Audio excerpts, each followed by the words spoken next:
Bonjour, hola a todos y bienvenidos a una nueva emisión de Ibermúsica, la emisión de la Asociación España 2000, que hoy os propone un recorrido por las sendas de la infancia de María Fernanda García Pérez, autora española, que ha presentado su primera novela titulada El recodo del pasillo. Una novela autobiográfica que, más allá de dar cuenta de la vida de la familia de la autora, muestra la realidad de una España, aquella de los primeros años de la posguerra, en la que resultaba difícil vivir, sobre todo cuando se estaba en el bando de los vencidos. Pero dejemos que nos lo cuente la autora, que es entrevistada por Jacinto Marín Laborda, profesor en el Colegio Español Federico García Lorca de París. Cuando María Fernanda me propuso realizar la presentación de este libro, tengo que decirles que no lo dudé en un instante. En primer lugar, por la amistad que nos une a los dos. Y en segundo lugar, porque en la presentación del recodo del pasillo se dan una serie de circunstancias, cuanto menos curiosas, que voy a intentar resumir brevemente antes de pasar a la presentación. El libro vio la luz en Mazarrón. Mazarrón es un pequeño pueblo de Murcia, de la costa murciana, donde María Fernanda pasa la mayor parte de su tiempo desde que llegó por azar a esas tierras de la costa mediterránea y se quedó prendada del sitio y poco a poco fue echando raíces allí. Yo, como natural de Murcia, mis veraneos desde pequeño siempre los he pasado en este puerto marítimo y ahí los sigo pasando. Además, también fue en Mazarrón, en este pueblo marítimo que les cuento, donde debuté mi carrera profesional como maestro.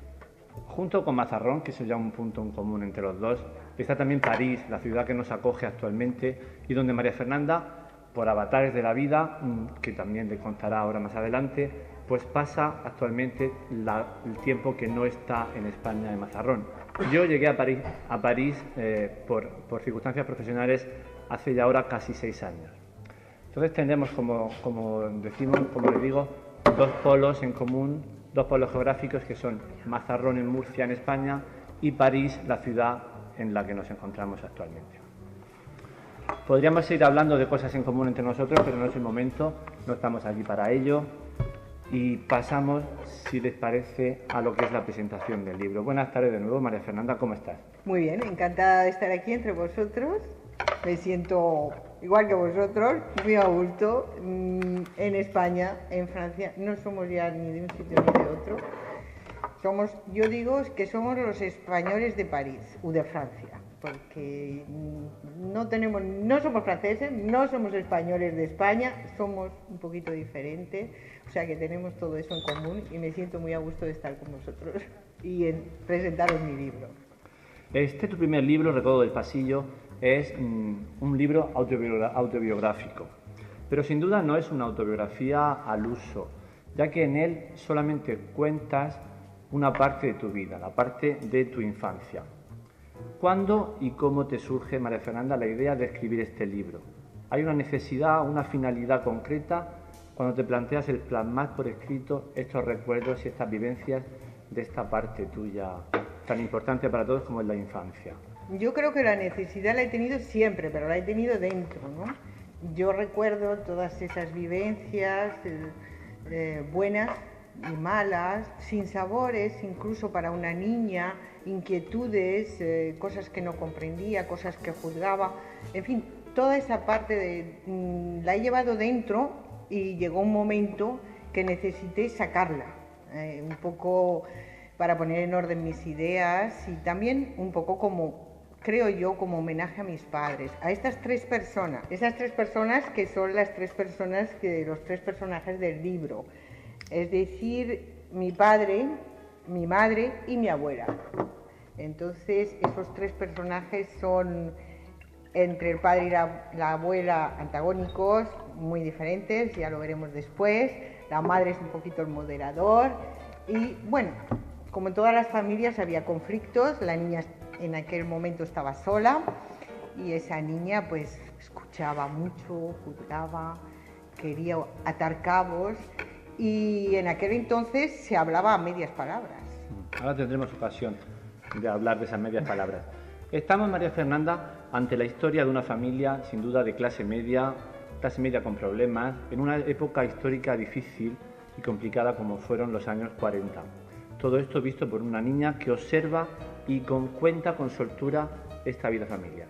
Me imagino que has debido hablar mucho con estos personajes, con tu madre, con tu abuela, para poder poner en orden todos estos recuerdos y sobre todo para describir con la precisión que aparece en el libro, una precisión casi minuciosa, diálogos, descripciones de lugares, de situaciones. No creas que yo he preguntado, porque lo llevaba dentro, lo escuché en aquel entonces cuando tenía 4, 5, hasta 9 años, que se termina el libro, cuando tengo 9 años, escuché, lo vi y lo escuché, lo que me contaban. Y luego a lo largo de la vida me lo fueron contando de otra manera o lo fui percibiendo de otra manera. Pero yo al escribir el libro fue cuando murieron esas 3 personas, cuando tuve necesidad verdaderamente de escribirlo, ¿no? Por ellos y por mí especialmente. Y entonces, pues, a tu pregunta no puedo decir que yo al necesitar, primeramente ya no estaban. Y en segundo lugar, yo no creo que con lo que yo había ido, con lo que yo capté en aquella época y lo que luego después poco a poco se fue añadiendo o aclarando, tuve bastante. Has nombrado la palabra escuchar. Yo quería leer un fragmento del libro donde dice: escuchar sin dar la impresión de que estás escuchando, sin que te lo noten. Así explicas en el libro que te gustaba situarte junto con los adultos, con tus muñecos, con tu pepón, tus muñecas, a pintar, a dibujar, pero siempre muy atenta a las conversaciones que giraban a tu alrededor, a las conversaciones de estos adultos que a veces hablamos con medias tintas, con códigos y que tú intentabas descifrar y ante esa falta de naturalidad de los adultos con respecto a los niños, tú querías ahí implicarte, pero como que no te dejaban. ¿Cómo vivías tú un poco esa sensación de exclusión? Yo escuchaba y juzgaba, ¿eh? Escuchaba y juzgaba, porque creo que los niños juzgan mucho a los mayores, ¿eh? Muchas veces el mayor no se cree y se cree que todo está permitido delante del niño, pero el niño escucha y juzga y saca sus conclusiones. Es verdad que en aquella época no era como esta. Entonces se decía: los niños hablan cuando mean las gallinas. Bueno, los niños se hacen tanta falta aquí como los perros en misa. Hablas también de ropa tendida. Hay ropa tendida. Y siempre con medias palabras. A mí eso me molestaba un montón, porque unas veces el adulto te contaba cosas, te pedía opinión, y otras veces cuando el niño preguntaba, le decían: los niños no hablan, los niños se callan, los niños tal. Entonces yo decía: pero esto de los adultos, ¿qué pasa? Que unas veces sí, otras veces no. Bueno, eso lo escuchaba. Y especialmente en aquella época yo escuchaba cosas terribles, porque cuando, no sé si te haces alusión a cuando decían, por ejemplo, un término de la época: a este le han dado el paseo. Sí, hay un momento duro. ¿Qué quiere decir le han dado el paseo? Le dieron el paseo. Entonces, pues eso a mí me estimulaba. Y yo decía: le han dado el paseo y por otra parte ya no estaba. Y por otra parte el señor hablaba de su hijo y lloraba porque le habían dado un paseo, y me parecía a mí que no era cuestión de... Y yo decía: aquí hay un misterio, y yo pues quería descubrir ese misterio. Cuando mi padre hablaba del hijo de la gran... y que se saltaba delante de todos los amigos, y daba puñetazos contra el hijo de la Gran Bretaña, decía al final. Y yo decía: ¿pero quién puede ser ese hijo? ¿Y por qué se pone de esta manera? Y está muy feo disgustarse y nadie se ofende contra él. O sea, había una serie de cosas y bueno, y concretamente mi primer recuerdo es cuando llegó la policía una mañana, porque mi padre tenía que presentarse todos los meses en la comisaría. Entonces, claro, le soltaron, le dejaron libre del campo de concentración donde estuvo cuando volvió a España, pero tenía que presentarse en la comisaría. Y entonces, como no se debió de presentar a la fecha exacta, pues llegó la policía, porque era lo que en aquel entonces se llamaba la depuración. porque él tenía que sufrir esa depuración. Y intimidaron a mi abuela, pero mi abuela le hizo frente y yo estaba allí escuchando en el recodo del pasillo, precisamente viendo de lejos la puerta, viendo unos señores que a mí me imponían porque iban con unas gabardinas, con unos sombreros, le enseñaron a mi abuela una cosa, yo digo era una galleta, pero debía de ser la placa de policía, y mi abuela les hizo frente y yo veía, pero yo a pesar de que les hizo frente, yo veía a mi abuela pequeñita ante esos hombres y a mí me asustaba y esos detalles y otros más, por ejemplo, que mi padre le echaban continuamente de los trabajos, porque empezaba a trabajar y le echaban, porque era peligroso. ¿Y por qué mi padre era peligroso? ¿Qué había hecho mi padre para ser peligroso? ¿Por qué no podía seguir conservando los trabajos que tenía? Como pasante en una notaría o aquí o allá. Y duraba muy poco tiempo en encontrar trabajo. Gracias a mi madre podíamos vivir. Eso fue la depuración franquista. Y eso lo vivió la niña, son los recuerdos de la niña, no me los han contado.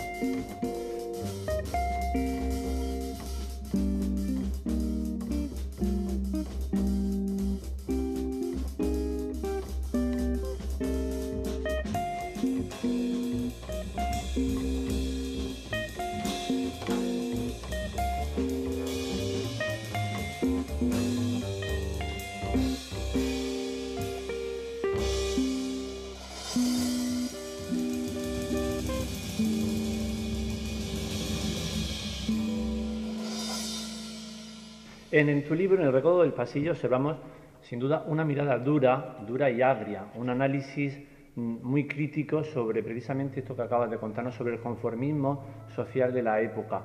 ¿Constituye en sí, en tu libro, una finalidad el denunciar esta situación, esta hipocresía social que retratas, y así de esta manera pues acercar al lector a la realidad de ese tiempo? Pues sí, es una finalidad. Es la finalidad de hacer constancia de una época y de pues, esa memoria histórica que se está tratando de restablecer, porque por el hecho de ser leal a un gobierno que estaba establecido, por ese hecho, pues todos esos millones de personas sufrieron mucho y los que se quedaron en el extranjero se quedaron en el extranjero y los que volvieron a España pues volvieron a España a vivir esa época tan dura que las personas vivieron y que los hijos como yo por ejemplo pues claro se planteaban esas preguntas que ha hecho mi padre, ¿por qué mi padre no puede trabajar? ¿Por qué es mi madre la que trabaja cuando en aquel entonces no trabajaba tanto la mujer como ahora?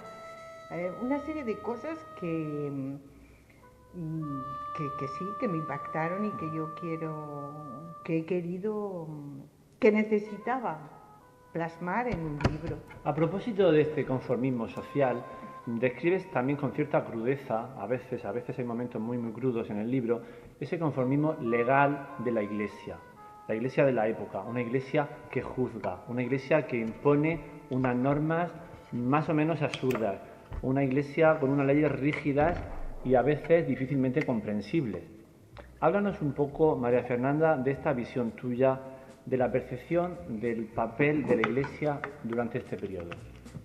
Bueno, la Iglesia de mi infancia, la Iglesia de mi infancia, yo iba, por ejemplo, a un colegio de monjas y bueno, yo no veía la caridad,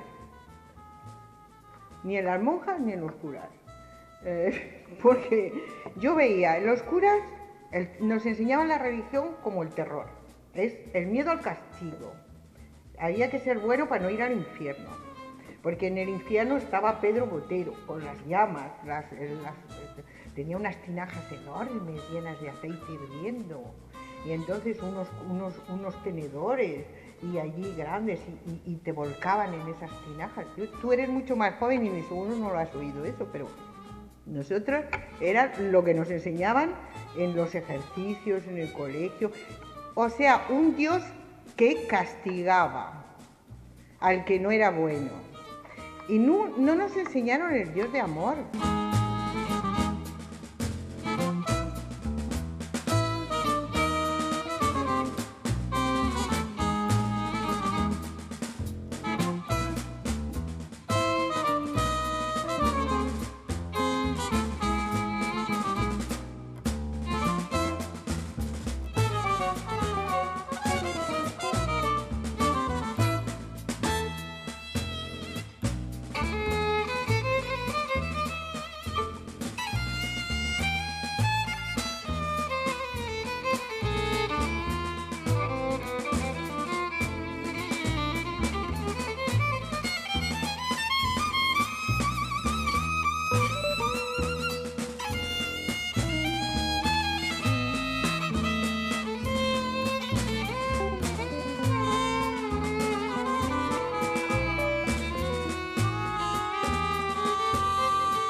Hay un pasaje interesante y yo creo que refleja también esta situación en relación con la Iglesia, que es la vinculación que tiene tu madre con un colegio de monjas. Es allí donde tu madre, como han dicho antes y has adelantado, era la que sostenía la familia, puesto que tu padre con sus problemas no era capaz de conseguir un trabajo estable, pero tu madre sí, y precisamente se acercó a la iglesia, a un colegio privado de monjas, donde más o menos pues la relación fue un poco también ausente de caridad, como acabas de nombrar. Ausente de caridad, el vencido era el vencido. Y más adelante hablaremos, porque ellos fueron refugiados en Francia y refugiados en España. Y fue más duro ser refugiado en España que ser refugiado en Francia. Entonces, allí en España caridad poca. El vencedor tenía miedo de ayudar al vencido y le ayudaba porque no se notara mucho, por si acaso. Había adheración, mucha adheración y miedo de represalias, entonces miedo de codearse con un rojo. Y la iglesia pues sí, dio trabajo a mi madre, pero de una forma así un poco. Yo recuerdo, si me permites, relatar un poco de un pasaje terrible en el que tu madre se pone enferma y naturalmente cuando uno está enfermo pues no puede ir a trabajar. Actualmente tenemos la suerte de tener una protección social que nos permite incluso seguir cobrando cuando estamos enfermos y no podemos ir a trabajar. En esa época, pero luego no, y así le pasó a tu madre enfermó y estuvo unos días sin ir a trabajar. Y cuéntanos un poco la reacción de la directora del colegio, la monja. Y sobre todo la reacción, yo me impresionó el momento en el que tu abuela reacciona, va y se pone enfrente de la monja y le contesta lo que... Te dejo que lo conteste. Mi madre estaba enferma, no pudo ir y su enfermedad, que era una gripe o unas anginas un poco infectadas, su enfermedad se prolongó un poco más de lo que la monja consideró que debía de prolongarse una enfermedad. Si tenía derecho a 2 días, pues se prolongó 4, con lo cual mi abuela fue al colegio para a buscarme a mí y al mismo tiempo decir que mi madre no podría asistir a la clase del día siguiente y entonces porque estaba enferma. Y la madre superiora dijo que bueno, que al día siguiente no asistiera, pero al otro tenía que dar sus clases, porque esas clases eran clases particulares. Eran clases que los alumnos pagaban y eran interesantes para el colegio y que por supuesto que no se podían suprimir ni anular esas clases, ni recuperar después. Y entonces que tenía que asistir. Y mi abuela le dijo, madre, yo creo que... ¿Qué le voy a decir a usted? A mí me parece que las enfermedades las manda Dios. Entonces, Dios sabrá cuándo mi hija puede incorporarse al trabajo. Ni usted ni yo. Lo podemos saber. Lo único que podemos hacer es rezar. Lo único que podemos hacer es rezar. Y usted todavía más que yo. Efectivamente. María, tu madrina, Pilar, tu madre, y como no Matilde, tu abuela, son tres personajes femeninos de una gran fuerza de carácter, muy avanzados en algunas actitudes para la época y muy importantes naturalmente para tu vida. Y por lo tanto en tu libro aparecen con una profusión grandísima. Estamos, María Fernanda, podemos decir que estamos delante de un libro de mujeres. Yo creo que no. Yo no sé el lector lo que puede pensar. Eso, el lector, cada uno tendrá su opinión. Para mí, yo no he hecho un libro de mujeres. Yo he hecho un libro en el que tal vez en aquel momento la mujer tenía más posibilidades de luchar, podía luchar de otra manera. La mujer siempre ha sido un pilar en la familia. Y tal vez en estos momentos se ha manifestado todavía más. Pero no es un libro de mujeres es posible que los personajes masculinos de este libro no sean muy relevantes, pero vamos, yo pienso que el personaje del padre sí lo es. Lo que pasa es que las circunstancias le han golpeado y para él ha sido muy difícil. Para la mujer fue más fácil, para la madre fue mucho más fácil en Francia y fue mucho más fácil en España, siendo igual de repúblicas.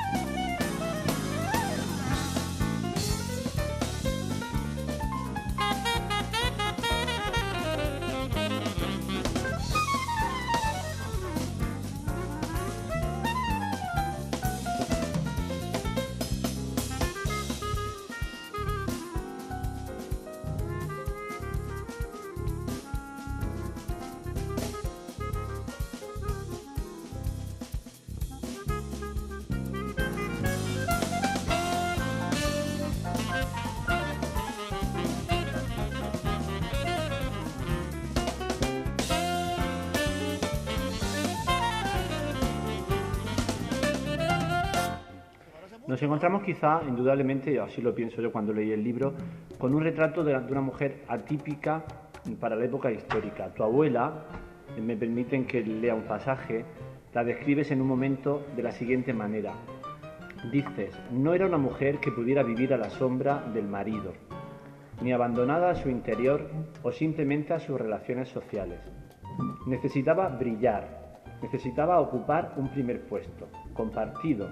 Eso le daba igual, incluso lo prefería, pero primero.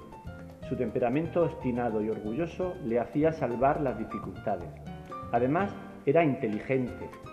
Obstinación, orgullo e inteligencia. Tres armas peligrosas que según cómo se mezclen y en qué dosis pueden resultar explosivas. Ciertamente es un retrato de una mujer inusual y muy avanzado para la época, ¿no es así?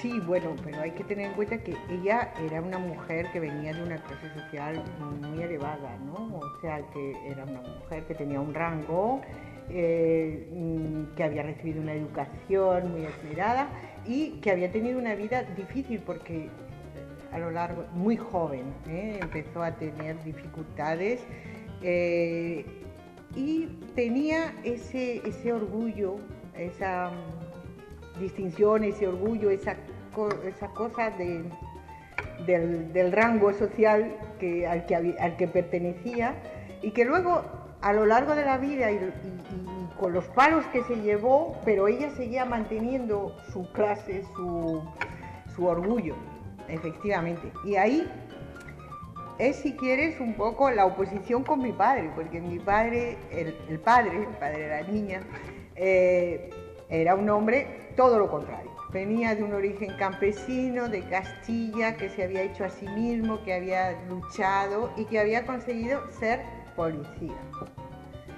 Y un hombre natural, un hombre que había tenido poca educación, que había conseguido, pero que no tenía grandes principios. Sin embargo, este hombre siempre dijo que se casaría con una señorita.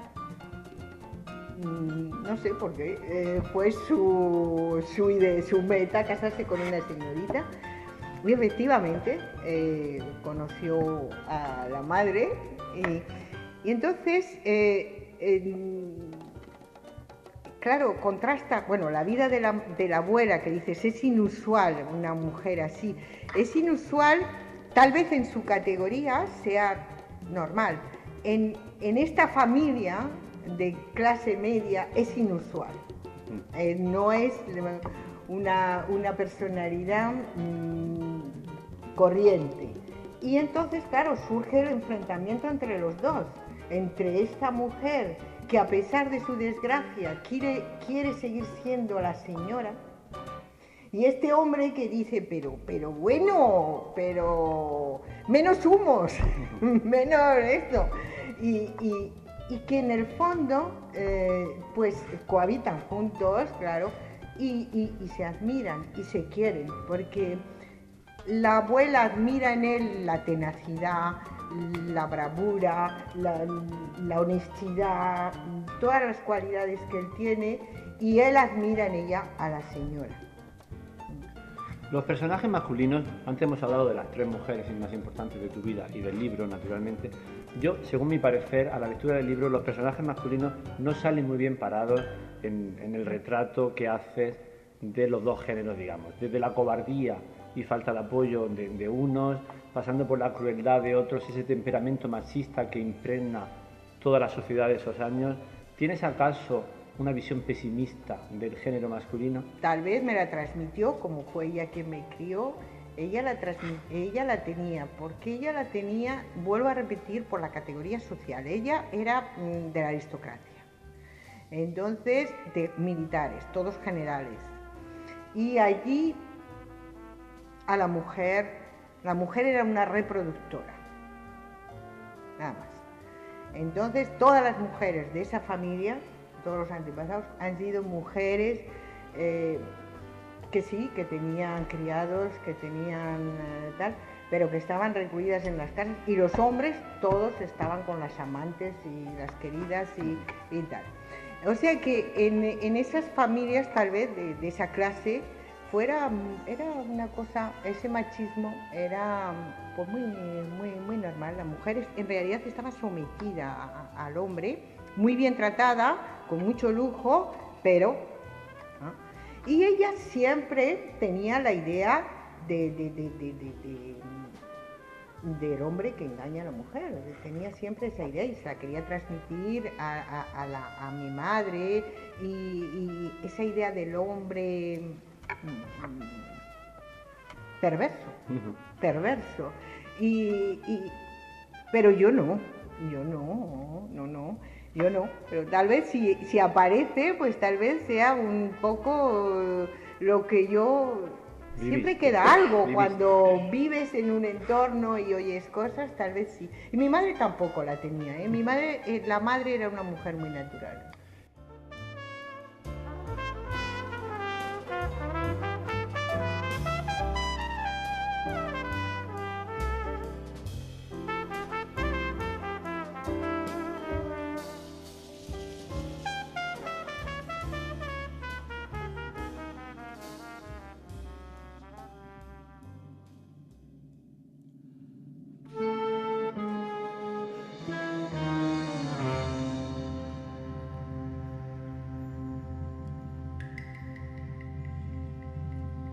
En tu libro también hay mucho sabor de pueblo en el vocabulario, sabor de pueblo en las descripciones. Yo he extraído algunas frases que me han llamado la atención, ese arroz y conejo del que tú hablas, hasta ese coche de línea con el que cogías y se acababan las vacaciones, cogías el coche de línea.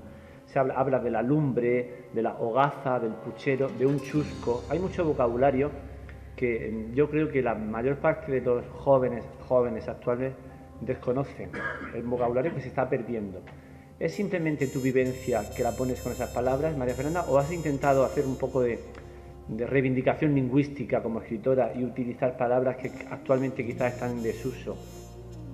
Yo no, pero yo sé que mi abuela la tenía. Yo tengo un gran amor a la tierra, porque la tierra para mí, la tierra sobre todo la tierra de Castilla, porque es la tierra de mi padre.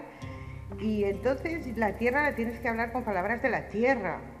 Ahí no hay modernismo. Ahí son las palabras de siempre. La hogaza, el chusco, el puchero. Pues no vamos a hablar de la olla a presión, pero bueno, es el puchero, ¿no? Entonces, si hablas de la tierra, pues el porrón será el porrón, la botella de vino. Bueno, hay una serie de cosas de trabajo de los campesinos, el horario de los campesinos, todo eso que es tan bonito que se ha terminado, efectivamente. Pero ¿qué vamos a hacer? En la memoria nuestra lo llevamos y en la memoria de los jóvenes, pues hay que transmitirlo, ¿no? Constatamos en tu libro claramente un antagonismo entre el mundo rural y la ciudad moderna. El mundo rural representado por tu padre, como bien has explicado, y la ciudad moderna, esa ciudad que nos brinda llena de posibilidades y a la que casi todo el mundo en algún momento hemos pensado, pues en la ciudad triunfaremos más que en el campo. Hay ese antagonismo claro entre el mundo rural, repito, representado por tu padre, y la ciudad moderna representado por tu madre. Esta es una descripción magnífica de ese mundo rural, de las vidas y las costumbres de ese pueblo castellano. Yo me voy a permitir, por darle un reposo de unos segundos a María Fernanda, de leerles un pequeño pasaje donde haces una descripción que a mí desde luego me llamó la atención muchísimo de ese mundo rural, y es así. Los campos reclamaban el trabajo de los campesinos dispuestos a darles sus frutos. Y si por un capricho o por un designio de la naturaleza inopinadamente caía una helada, causaría un retraso, una preocupación y un trabajo suplementario, tal vez una pérdida importante, pero no por esto abandonarían. La tierra estaba ahí, como una madre preñada, y había que hacerla parir, aunque el parto fuese difícil. La vida se prolongaba y su grito era triunfal. Me parece que es una descripción del mundo rural inigualable. ¿Acaso también has pretendido inconscientemente o conscientemente homenajear la imagen quizás maltratada, sobre todo actualmente, de ese mundo rural, de esos campesinos, de ese trabajo que no se valora quizá lo suficiente? Yo creo que sí, yo creo que ya lo habéis visto.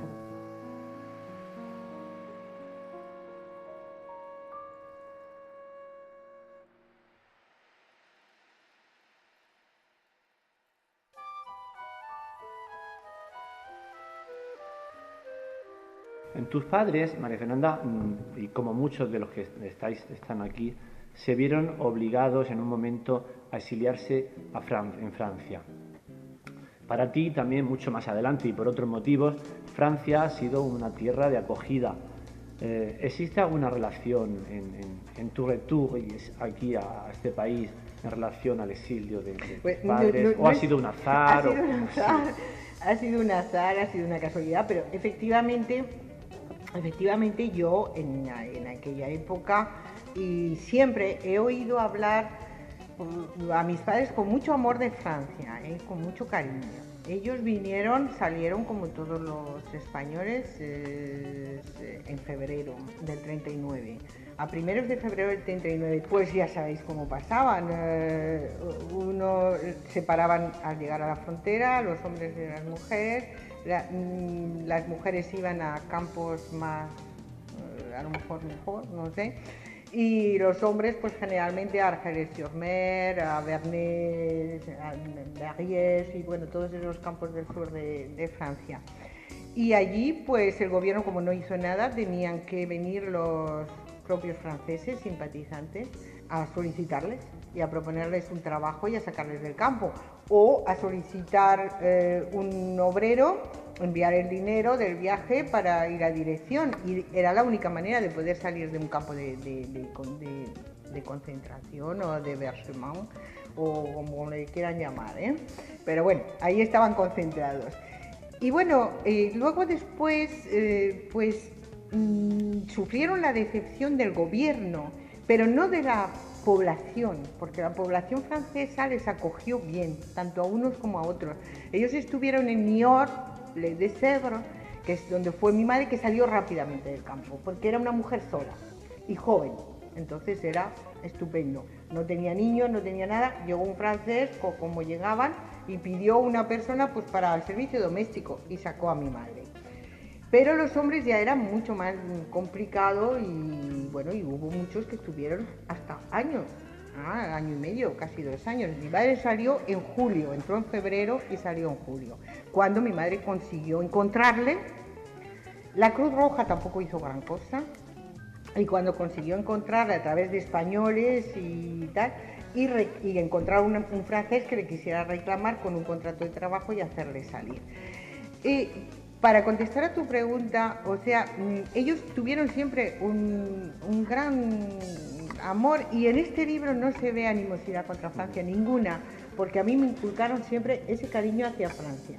Pero de ahí a que ese cariño en mí me hiciera venir a Francia, no. Yo vine a Francia casada con un francés, o sea que...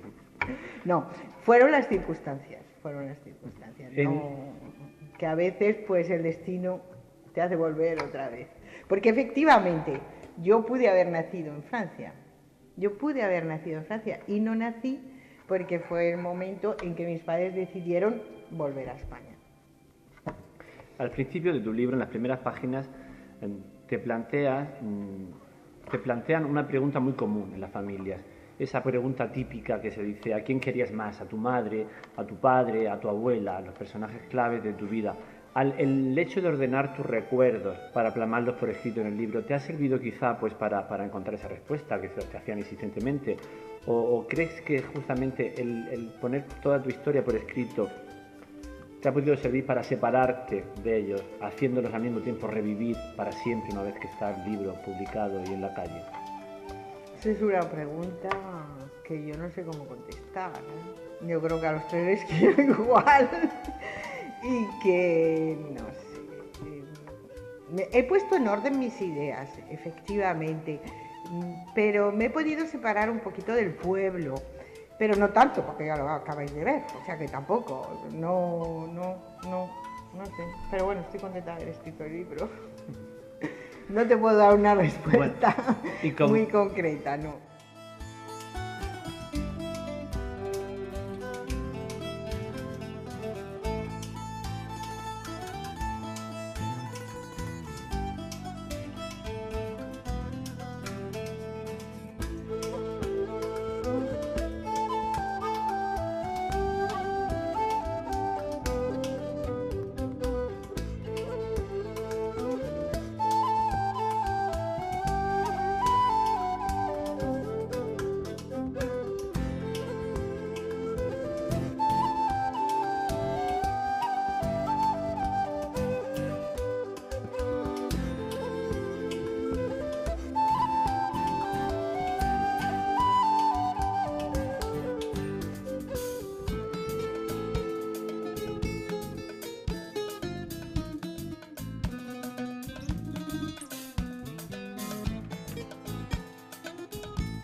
vos questions et faites votre émission en écrivant à ibermusica@yahoo.fr. Como última cuestión, el recuerdo del pasillo termina, María Fernanda, justo el día. Ella ya ha anunciado antes incluso la edad que tenía ella, pero no ha anunciado el detalle, y con lo cual la pregunta es todavía válida. Termina justo el día en que nace tu hermana. Y a ella, precisamente, a tu hermana, le dedicas el libro. ¿Nos quieres desvelar el por qué? ¿Por qué acabas el libro justo en ese momento? Y si hay alguna relación o no con la dedicatoria de tu primer libro. Termina en esa fecha por dos motivos. Primeramente porque la niña vive en ese universo de adultos, pero no es lo que ella querría. La niña querría un universo de niños. Lo que pasa es que la niña está sola, la madre trabaja, está siempre con la abuela. Y entonces, pues las amistades de la abuela, o sea que vive en un universo de mayores. Y siempre está reclamando un niño, un hermanito. Y los padres nos lo dan por las dificultades y tal, hasta mucho más tarde. O sea que la niña tiene un verdadero deseo de niños, como todos los niños. Se divierte como puede entre adultos, pero ella quiere y pide niños, un hermanito o hermanitos.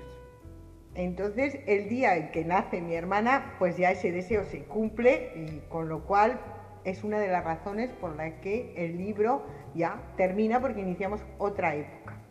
Pero es que además es que la niña nace en el 49, y en el 49 ya hemos pasado esa década primera del franquismo. La depuración ya se ha terminado. Hay muchos horrores todavía que ocurren, todavía muchos horrores. Pero digamos que esa depuración, esa década primera del franquismo se ha terminado. Concretamente para esta familia, el padre ya ha encontrado un trabajo, es más fácil, económicamente es más fácil para ellos. Siguen con la censura, seguimos con muchísimas cosas, con todo lo que es una dictadura, pero la fase peor para el conjunto de los republicanos, esa fase en esta familia se ha terminado. Entonces ya pues el libro ha cumplido su misión, ha contado lo que tenía que contar, esa niña ha encontrado un hermanito, una hermanita, la familia sigue su rumbo, sigue su destino y el libro se termina.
que no sé si dejarte el último momento, si quieres concluir el acto. Yo insisto en darle las gracias a ustedes y a las personas que han colaborado en la organización del acto, en dejarnos el local. Pues sí, yo igualmente. Agradezco mucho que hayáis asistido y bueno, pues este es el libro. Aquí tengo algunos papeles de mi familia. Os agradezco mucho la asistencia. Muy bien, pues yo si me permiten damos por concluido el acto.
María Fernanda García Pérez y Jacinto Marín Laborda, El recodo del pasillo, novela autobiográfica de María Fernanda que podéis adquirir en la librería española de París. Ibermúsica pasa la última página de este libro que abrimos hace una hora. Volveremos la semana que viene con una nueva emisión, gracias a Carlos, que ha sido el responsable de realizarla, y a Susana, que se ha encargado del guión. El fondo musical ha corrido a cuenta de Jaime, y un servidor, Juanjo, ha presentado este nuevo capítulo de Ibermúsica. Hasta la semana que viene, un fuerte abrazo de todo el equipo de España 2000. Adiós. Posez vos questions et faites votre émission en écrivant à ibermusica@yahoo.fr.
écrivez à ibermusica@yahoo.fr.